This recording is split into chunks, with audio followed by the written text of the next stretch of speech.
Hey everyone! In this video, I'll show you how to share a Looker Studio dashboard. Step by step, simple and updated for 2026. If you've already built a dashboard but don't know the best way to share it with your team or clients, this guide is exactly what you need.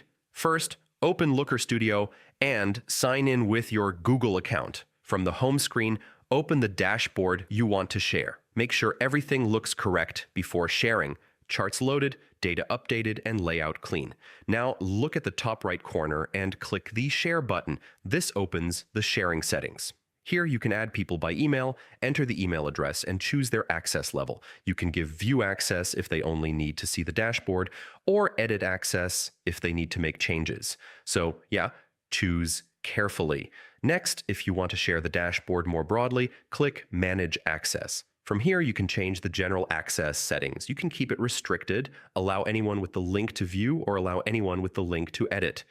For clients, view-only access is usually the safest option. Now let's talk about link sharing. Click Copy Link and send it through email, chat, or any project tool.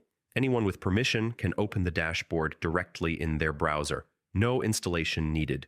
You can also share your dashboard by embedding it. Go to File, then Embed Report, and copy the embed code. This is useful if you want to show dashboards on websites or internal portals. Before finishing, always test your sharing settings.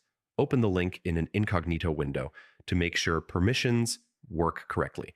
Honestly, this step saves a lot of confusion later, and that's how to share a Looker Studio dashboard in 2026.